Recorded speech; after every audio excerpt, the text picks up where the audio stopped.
10년 전에 저도 경기도 광주 조그만 도시에 6평 작은 천막교회로 교회를 시작했어요. 중소도시에서 건강한 교회 모델을 세워보자 하고, 그렇게 시작해서 만 40년 4월 마지막 주간이 40주년 기념 예배일이었어요. 많이 기도했는데 40주년 기념 예배일을 2주 앞두고 함께 동역했던 제 아내가 바쁜 걸음으로 하나님의 품으로 가셨어요. 말로 할 수 없는 아픔이 있었는데 그때 여러분이 양평까지 먼 길 달려와 주셔서 너무 감사하고,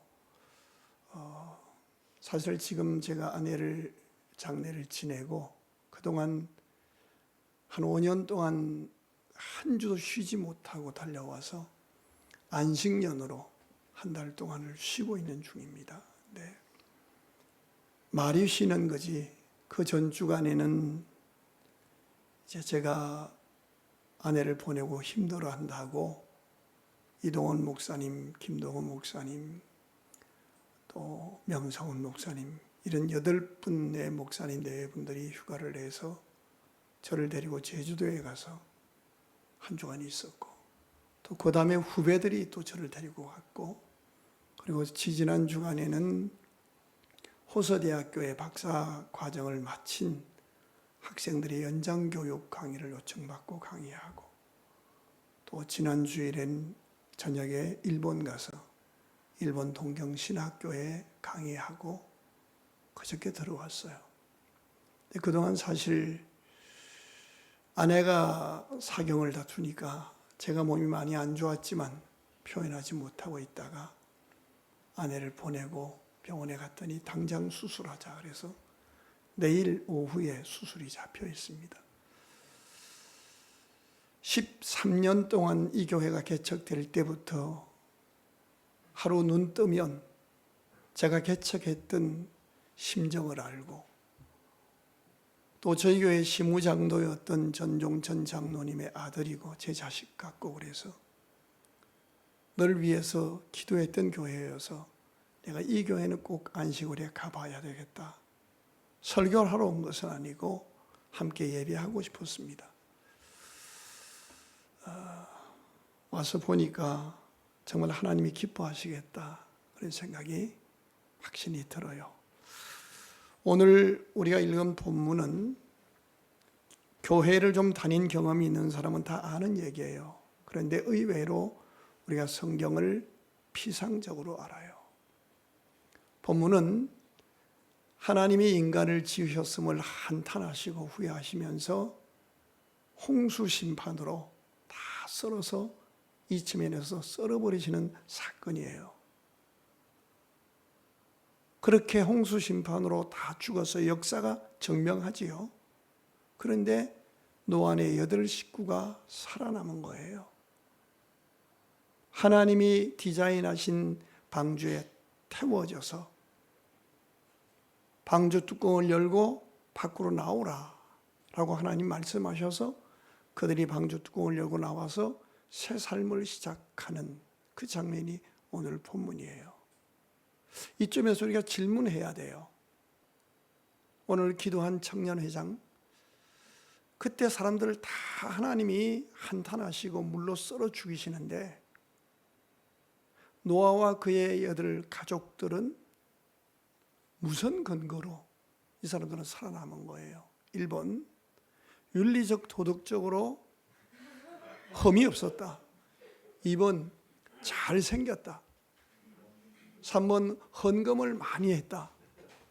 4번, 봉사활동을 많이 했다. 5번, 내가 그걸 알면 목사하지 내에 앉아있겠냐. 몇 번이야? 5번 빼고. 하나님 불공평하잖아요. 홍수 심판으로 죽은 사람들 가운데는 어린애도 있을 거예요. 봉사활동 많이 하고 나름대로 윤리적으로 도덕적으로 온전한 삶을 살려고 노력한 사람이 있었을 거예요. 그죠? 그런데 그들은 다 물로 죽이시면서 8가족만 살린 거예요. 그 죽어가는 사람들이 할 말이 없었겠어요? 하나님이 그 불공평하시잖아요. 왜 쟤네는 살려두는 거예요? 할 수 있을 거 아니에요. 우리가 성경을 읽으면서 한 번도 질문해보지 않아요. 해골이 복잡해져요? 6장 8절에 그 해답이 있어요. 창세기 6장 7절과 8절 같이 읽읍시다. 6장 7절부터 읽을까요? 자기 목소리가 하늘을 세면서 제일 이쁘다고 생각하는 자매가 한번 읽어봐요. 6절부터, 6장 6절부터. 괜찮아요? 자기가 스스로 생각할 때 목소리가 제일 이쁘다고 생각하는 자매 읽어봐요. 제가 읽겠습니다. 지금 그 목소리가 이쁘다고 생각을 한 거야? 목소리 너무 좋아. 오케이, 읽어봐요. 오케이, 너무 좋아. 이르시되 내가 창조한 사람을 내가 지면에서 쓸어버리되 사람으로부터 가축과 기는 것과 공중의 새까지 그리하리니 이는 내가 그것들을 지었음을 한상함이니라 하시니라. 자, 그러나 노아는 여호와께 뭘 입었더라? 은혜를. 노아가 그리고 노아의 가족들이 살아남은 것은 그들에게 완벽한 삶이 있었던 것이 아니라 하나님의 은혜를 입었기 때문이에요. 의정부에 수많은 사람이 살고 있지만 이 아침에 수백 개 교회가 있지만 하늘샘 교회로 우리의 발걸음을 인도하시고 이 작은 공간에서 함께 예수의 이름으로 예배할 수 있도록 된 것 우리가 의로워서가 아니에요. 하나님의 은혜 때문입니다. 은혜가 뭐지요? 받을 자격이 없는 사람에게 베풀어 주시는 하나님의 측량할 수 없는 사랑과 호의를 은혜라 하는 거예요. 우리가 예수 믿고 구원받은 것, 목사 되고 장로, 집사, 청년회장, 청년회원 된 것 한순간도 우리가 의로워서가 아님을 잊지 않기를 바랍니다. 하나님의 은혜 때문입니다. 그 은혜로 근데 노아만 지금 노아가 은혜를 받았어요. 그 은혜 입은 사람의 가족들도 그 은혜 안에 있는 거예요. 우리가 유아 세례 받을 때 유아가 뭘 알아요? 그런데 예수님을 구주와 주님으로 고백한 부모의 은혜 아래 그 아이도 유아 세례를 받는 거예요. 주 예수를 믿으라 그리하면 너와 내 집이 구원을 얻으리라. 여기 국회의원 계신가요? 여의도에 있는 이상한 인간들 말고 자기 집에서 대표로 지역구 대표로 믿는 사람을 교회에서는 국회의원이라 하는 거예요. 여기 자기 집에서 혼자 믿는 사람 손 들어봐요. 절대로 기죽으면 안 돼. 형제가 믿었다는 얘기는 주 예수를 믿어라 그리하면 너와 내 집이 구원을 얻으리라. 형제에게 은혜를 입혀 주셔서 형제를 통하여 형제의 눈물과 기도와 섬김을 통하여 형제의 후손들 천대에 이르도록 그 은혜의 구원의 역사가 임하게 될 거예요. 형제가 여기 와 있다고 하는 것은 형제를 향한 하나님의 구원 역사가 지금도 진행되고 있음을 믿어야 합니다. 주 예수를 믿으라 그리하면 너와 내 집이 구원을 얻으리라. 여하튼 이제 방주에서 나왔습니다. 그렇다면 현실적으로 우리가 그렇게 살아남았어요. 방주에서 나왔어요. 얼마나 하고 싶은 일이 많고 해야 할 일이 많겠어요. 하고 싶은 일 아마 이랬을 수 있잖아요. 노아가 나와 보니까 다른 사람 다 죽었어요. 그러니까 가족들을 집합시켜 놓고 차렷 열중샷, 여보 얘들아 당신과 니들이 구원받은 것 이 애비를 잘 만난 덕분인 줄 알아. 내가 하나님의 은혜를 입었기 때문에 당신들도 나 만나서 구원받은 거야. 이렇게 너스레를 떨 다음에 야 첫째야 너는 저 별내 쪽을 빨리 접수해라. 둘째야 너는 충남 대전을 접수하라. 땅이 얼마나 귀해요. 그잖아요. 할 일이 얼마나 많겠어요. 우리 같으면 어떻겠냐는 거예요. 그런데 그들이 방주에서 나와서 제일 먼저 한 일을 8장으로 넘어가 보실까요? 본문에서 뭐라고 기록하고 있어요? 8장 20절 같이 읽겠습니다. 시작. 노아가 여호와께 뭐를 쌓고? 제단을 쌓고 모든 정결한 짐승과 모든 정결한 새 중에서 제물을 취하여 뭐로? 번제로 제단에 드렸더니, 자, 하나님 앞에 제단을 쌓고 번제를 드렸다는 거예요. 이때는 제사 제도가 확립되고 주어지기 전이에요. 제사 제도는 후에 레위기에 가서 제사 제도가 나오는 거예요. 구체적으로 신앙생활을 체계적으로 배우지 않았다는 얘기예요.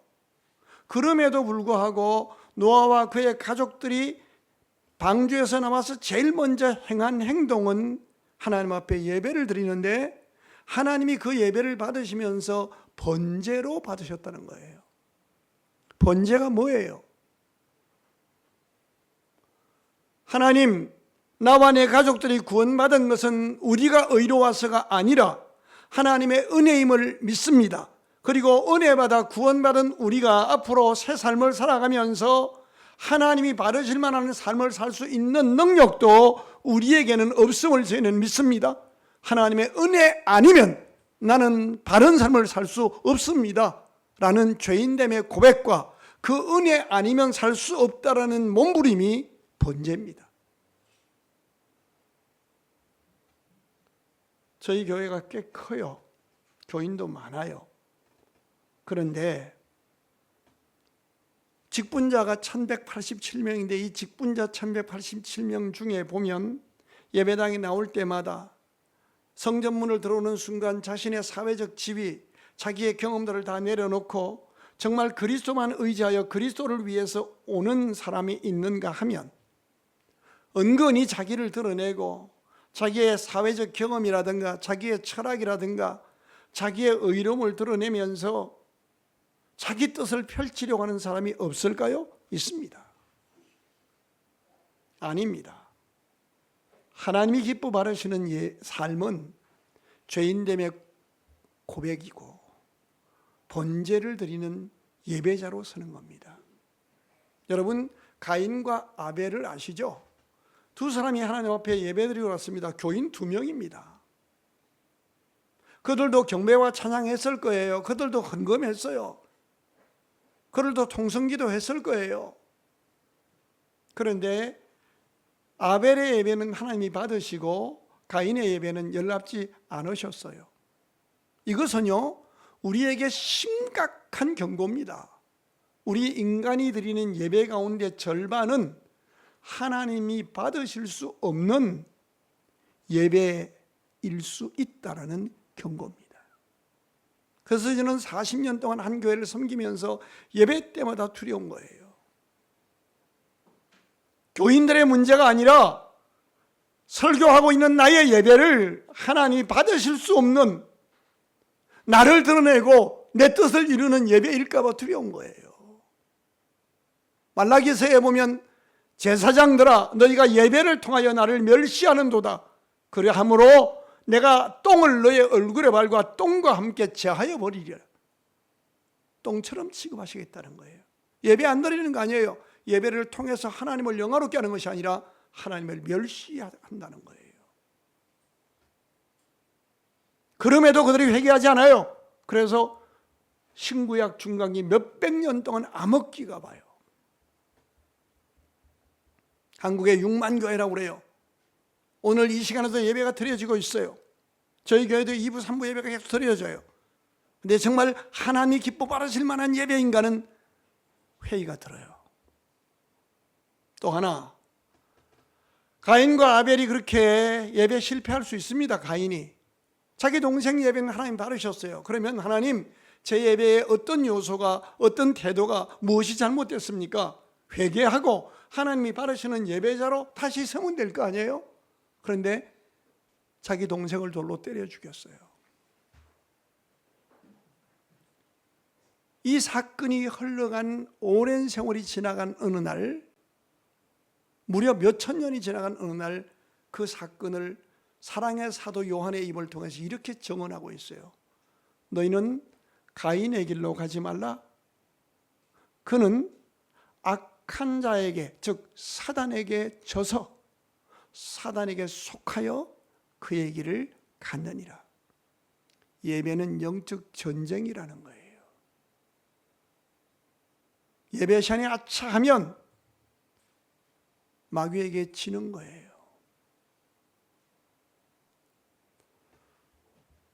아브라함 아시죠? 믿음의 조상입니다. 가는 곳마다 단을 쌓아서 하나님 앞에 복을 받았던, 아브라함에게 네가 복의 근원이 될지라, 그게 파운틴 샘이에요. 하늘 샘이에요. 가는 곳마다 모든 족속이 너를 통하여 복을 받을 것이니라 라고 했던 예배의 사람이었어요. 근데 그가 어느 날 자기 아내, 예쁜 아내가 너무 예뻐서 자기가 이민 간 애굽에서 또 그랄 땅에서 그 지역에 안 믿는 사람들이 자기 예쁜 아내 탈취하고 자기 매를 때릴까 봐 두려워서 자기 아내한테 이런 말을 해요. 여보, 사람들이 우리 관계를 물으면 부부라고 하면 안 돼. 부부라고 하면 당신 뺏기고 나 뒤지게 맞아 죽을 수도 있어. 오빠라고 해. 불러봐. 그래요. 그래서 이제 사라가 여보, 우리 미쳤나? 다시 해봐. 그러니까 이제 오빠 그래요. 그래서 자기 마누라를 뺏겨요. 그날 밤에 하나님이 지켜보시다가 그 데리고 간 애국 왕을, 또 그랄 왕을 아주 아작을 내요. 그 혼비백산에서 돈까지 주면서 다시 돌려보내거든요. 이런 부끄러운 일을 행하는 그 전후 문맥을 읽어보면 제단을 쌓고 예배의 사람으로 살았던 아브라함이 단을 쌓았더란 말이 쏙 빠져요. 믿음의 조상이라 일컬음을 받았던 아브라함도 예배에 실패한 흔적을 성경은 숨기지 않고 기록하고, 예배에 실패했을 때 그의 가정에, 그의 삶에 말하기도 부끄러운 일이 일어났음을 기록하고 있어요. 예배의 사람, 그러면 구약에서 다윗을 들 수 있어요. 그는 찬양의 사람이에요. 시편 150편 가운데 100편 이상을 다윗이 기록해요. 찬양해요. 근데 그가 통일왕국을 이룬 다음에 원래 그는 새벽을 깨우리도 하며 새벽에 기도하고 찬양했던 사람이에요. 근데 통일왕국을 이루고 등 다시고 배불러졌을 때 성경은 이렇게 기록해요. 저녁 늦게 일어나서. 원래 다윗의 모습이라면 부하들이 전쟁터에 나갔으면 새벽 일찍 일어나 지성소에 들어가 중부하고 기도하고 있는 모습이었어요. 그런데 이제 나라가 태평해져서 먹고 살만해요. 부하들이 더 영토 확장해서 전쟁터에 나갔는데 다윗은 퍼질러 자다가 저녁 늦게 일어나요. 예배가 속 빠져요.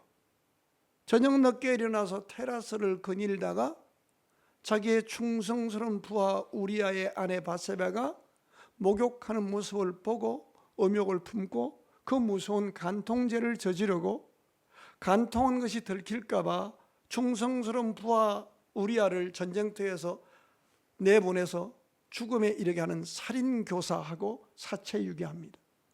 실정법으로도 이거 한 20년형 언도받아야 할 무서운 죄인입니다.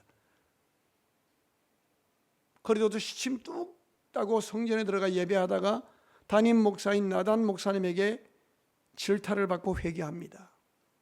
교훈은 이것입니다. 그렇게 하나님이 한 나라를 맡겨줄 만큼 기도했던 믿음의 사람, 예배의 사람 다윗도 한순간 예배에 실패했으며, 예배에 실패했을 때 말하기도 부끄러운 무서운 죄에 빠졌다는 사실이에요. 우리 중에 누구도 예배는 없다는 경고입니다. 하늘샘에 속한 여러분과 제가 주님 앞에 부름하는 날까지 예배의 승리자가 되기를 주의 이름으로 축원합니다. 예배가 무엇입니까? 우리의 자격 없으나 창조주 하나님, 역사의 주권자 하나님 앞에, 오늘도 살아계신 하나님 앞에, 만복의 근원이신 하나님 앞에 예수 그리스도 이름 의지하여 나와서 있는 모습 이대로 하나님께 회개하고 감사와 영광을 돌리는 예배자가 될 때 하나님은 예배를 통해서 세상을 이길 힘을 주십니다. 예배를 통해서 우리 자신을 극복할 수 있는 능력을 주십니다. 예배를 통해서 우리에게 맡겨주신 사명을 능히 감당할 수 있도록 성령으로 각양 은사와 은혜와 능력으로 기름 부어 새롭게 해 주십니다. 우리의 힘의 근거는 예배입니다. 예배입니다. 야곱이라는 사람이 평생을 자기 욕심 이루기 위해서 사기치는 것을 밥 먹듯이 하며 살았던 인간입니다. 그런데 그가 한평생 살고 나서 마지막 죽을 때의 모습이 히브리서 11장 21절에 이렇게 기록됩니다.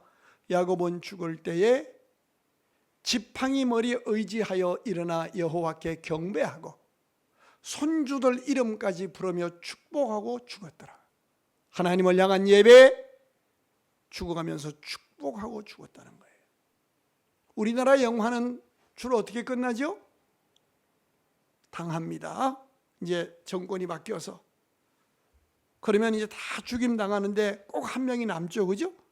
그럼 거기에 어떤 그 궁녀 하나가 그 왕족 하나를 이렇게 싸서 가서 이제 절에 가서 키우잖아요, 그죠? 그 어느 날 커서 이제 뭐 이렇게 무술을 잘 하고 나면 그 늙은 스님이 얘기하죠. 이제 사실은 당신은 왕자라고. 그럼 다시 내려와요, 그죠? 그래서 다 정권 잡아요. 그럼 저쪽 편이 또 다 조롱을 당할 때 죽어가면서 뭐라 해요? 원수를 꼭 갚아다오 이러고 죽어요. 아니에요. 마지막 죽어가면서 축복하는 거예요. 첫째, 교훈이 예배의 승리자가 되는 겁니다. 여러분이 속한 공동체에 비바람 환란이 몰아닥쳤을 때, 우리가 살고 있는 나라에, 우리가 살고 있는 도시에 하나님의 심판이 임했을 때, 그때 우리가 할 일은 같이 날뛰는 것이 아니라 하나님의 지성소에 예수의 이름으로 엎드려 하나님의 용서, 하나님의 구원을 기도하는 예배자가 되기를 바랍니다. 온 나라가 개혁해야 산다고 개혁하다가 서로 너부터 개혁하다가 피바람이 몰아치던 예레미야 시대에 하나님이 이렇게 말씀합니다. 예레미야 5장 1절에 보면 예루살렘 사거리를 빨리 왕래하며 의와 진리와 공의를 행하는 자 한 사람만 찾아라. 그리하면 내가 그들을 용서하고 이 땅을 고치리라. 하나님이 찾으시는 것은 잘난 인간이 아니라 예수 그리스도의 은혜를 덧입고 그 이름으로 있는 곳에서 예배하는 사람입니다. 두 번째로 우리가 할 일이 있습니다. 자, 방주에 탈 때 사람만 태우지 않았습니다. 오늘 본문에 보니까 각종 짐승들을 쌍으로 태우게 하셨습니다. 산림미천입니다. 그런데 방주에서 나오자마자 그 산림미천인 정결한 새를 취하여 잡아서 하나님 앞에 제물로 드렸다는 거예요. 이게 뭔지 아세요? 남아도는 것을 하나님께 드리는 게 아니에요. 내가 오늘 살아있는 이 모든 것이 하나님의 은혜입니다. 그 은혜 가운데 구별하여 하나님 앞에 예물을 드리는 거예요. 줄이면 평생을 한 주도 감사함을 놓치지 않는 감사의 승리자가 되기를 주의 이름으로 축원합니다.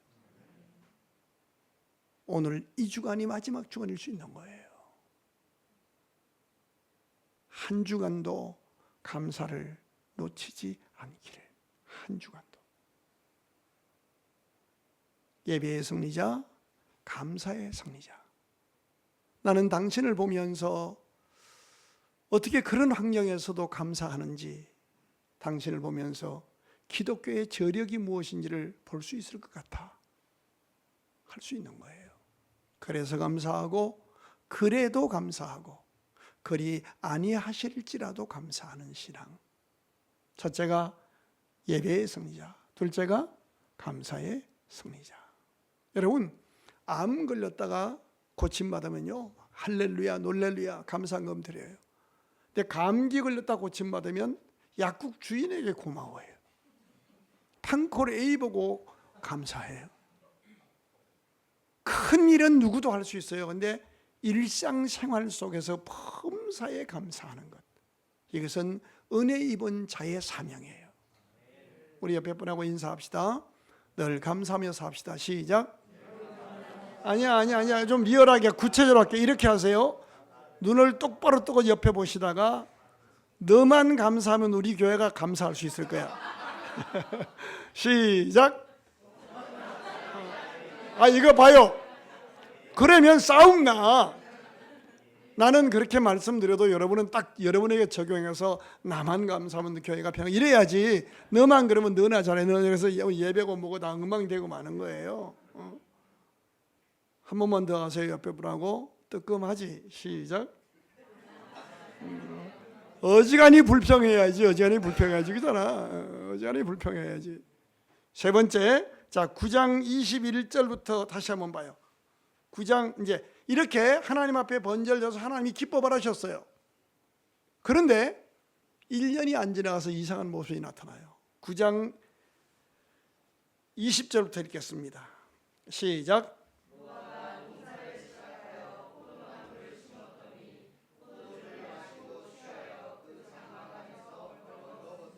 계속하세요.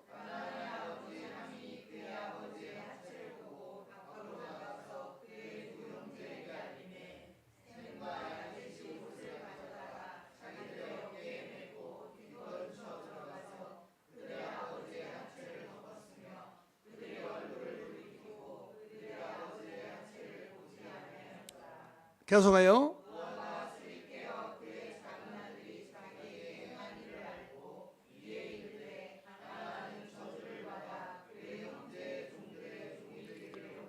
자, 잠깐 주목하세요. 여러분 의정부 성경은 그렇게 기록되어 있죠.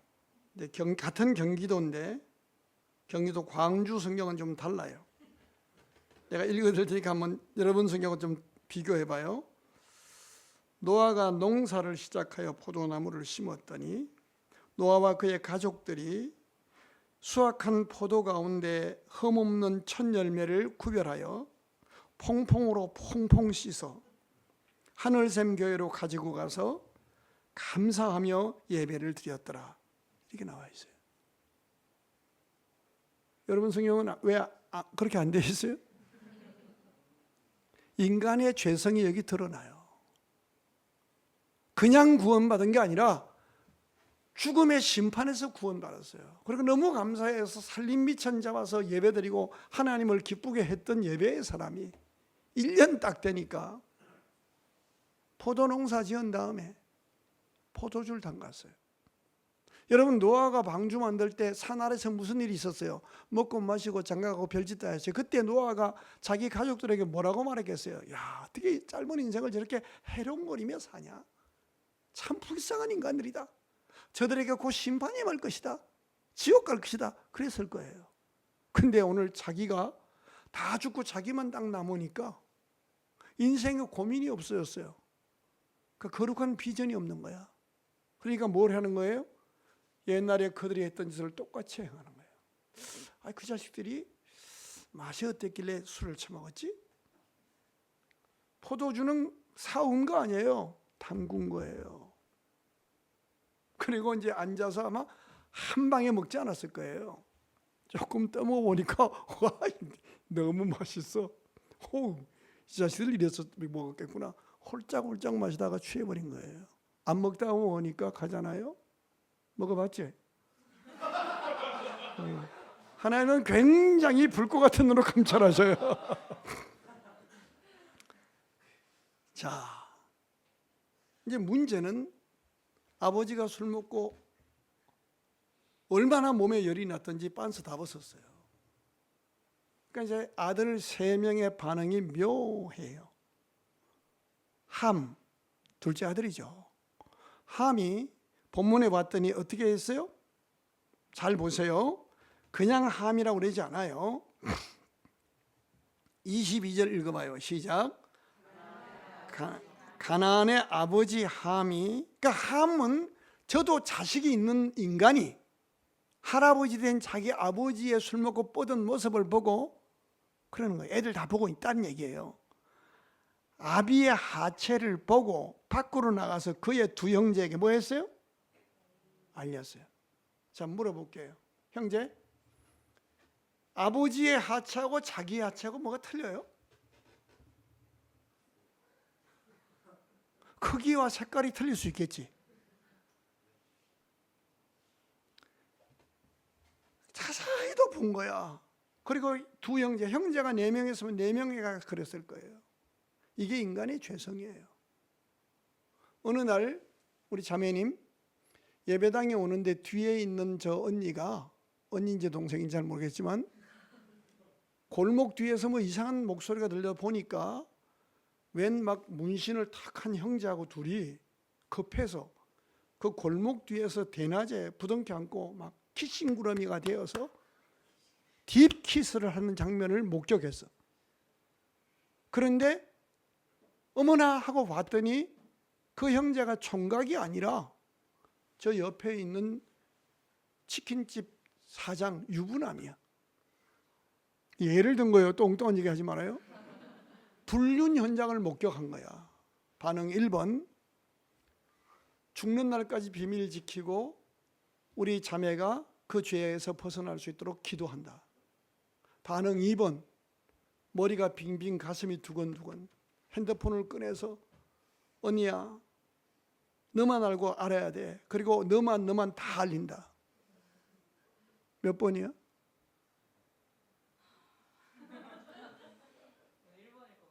1번. 정신이 나갔거나 거짓말이나 그래. 인간은 그게 안 돼. 그래서 여자들이 루즈를 칠하잖아. 내 입을 조심하시오. 걸리면 피봅니다. 그런 뜻이야. 인간의 죄는 참 죄성은 남의 죄를 보면 자기 친아버지의 허물이에요. 그런데 이 확률이 세 아들 가운데 한 명이에요. 우리 가운데 3분의 1은 남의 허물, 가까운 사람의 죄를 보면 입이 건지르고 못 사는 사람이에요.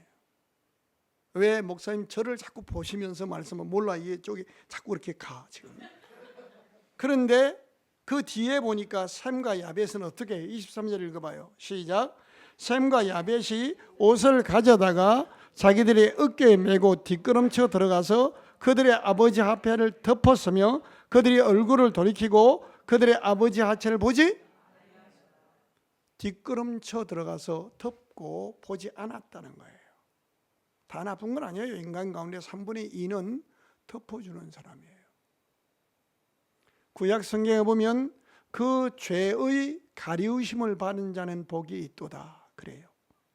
예수 그리스도는 우리의 수억만 가지 죄를 의롭다 함을 얻게 하시려고 당신의 몸을 찢어 피를 쏟아 물을 부어 우리를 덮어주셔서 우리로 의롭다 함을 얻어 구원받게 해 주셨어요. 예수 믿는 우리의 삶은 죄를 정당화란 말이 아니에요. 용서와 사랑의 승리자가 되어 나도 죄인임을 기억하고 죄된 그에게도 하나님의 은혜에 덮어주시는 은혜가 있도록 덮어주고 위하여 기도하는 용서와 사랑의 승리자가 되기를 주님은 원하시는 겁니다. 하늘샘에서 양육받은 사람들은 예배의 승리자로 어디에 가서도 하늘 문을 열고 하나님의 구원을 끌어내리는 사람으로 어디에 가서도 감사의 승리자로 감사의 모델로 어디에 가서도 용서와 사랑의 승리자가 될 수 있기를 바랍니다. 11장 1절로 넘어갑니다. 11장 1절 10절 시작. 셈의 족보는 이러하니라. 셈은 100세 후 홍수 인연의 아르박사라 되었습니다. 이 셈이 누구였어요? 아버지의 허물을 덮었던 사람이에요. 아버지가 잠에서 깨어났어요. 그리고 자기 하체를 보고 나팔 불었던 함에 대해서는 저주를 하는데 나팔 분 건 함인데 저주는 함이 맞지 않고 그 아들 가나안이 저주를 받아요. 조심해야 돼요. 아버지가 하체 술 먹고 하체를 드러내고 있는 것이 허위예요, 사실이에요? 사실이에요. 사실을 사실대로 말했을 뿐인데 저주가 임하는 거예요. 여러분 부모님들 남의 허물을 보고 사실이라고 조목조목 지적질하고 하면요 말은 맞는데 여러분 자녀가 절대로 복된 삶을 살 수가 없는 거예요. 꼭 기억해야 돼요. 내가 한 교회 40년째 심호해 보니까 저한테 주례받은 친구가 애 낳아서 그 다음 애를 내가 또 주례하고 그래요. 그러니까 40년 세월을 보니까 삶의 결과를 보잖아요. 똑똑한 친구들이 있어요. 말마다 다 옳아요. 그런데 그렇게 지적질했던 친구들의 자녀들이 잘 되는 꼴을 본 적이 없어요. 덮어주는 것, 위에서 기도해 주는 것, 그 후손들이 복을 받는데 셈의 후손들이 복을 계속 받아요. 그래서 그 후손 가운데 11장 25절 26절 읽어봐요. 충격적인 얘기가 나와요. 시작. 데라는을 낳은 후에 119년을 지내며 자녀를 낳았으며 데라는 70세에 누구를 낳아요? 아브라함을 낳아요. 그 후손 가운데 아브라함이 나온 거예요. 그리고 신약 성경 수천 년이 지나간 어느 날 마태복음 1장 1절에 갔더니 아브라함과 다윗의 자손 예수 그리스도의 세계라. 그 후손 가운데 예수님이 탄생하는 거예요. 다시 말하면 예수의 구원과 생명과 능력의 역사가 누구를 통하여 나타나는가 하면 덮어주고 용서하고 사랑해주는 사람을 통하여 나타나는 거예요. 하늘샘에 출입하는 모든 사람들, 특별히 다음 세대들이 예배의 승리자로, 감사의 승리자로, 용서와 사랑의 승리자로 그리스도를 드러내어서 어느 도시 어디 가서 무슨 직업을 가지고 살든 간에 복받고 대대손손이 그리스도를 드러내는 꿈의 사람들이 되기를 주의 이름으로 축복합니다. 기도합니다. 하나님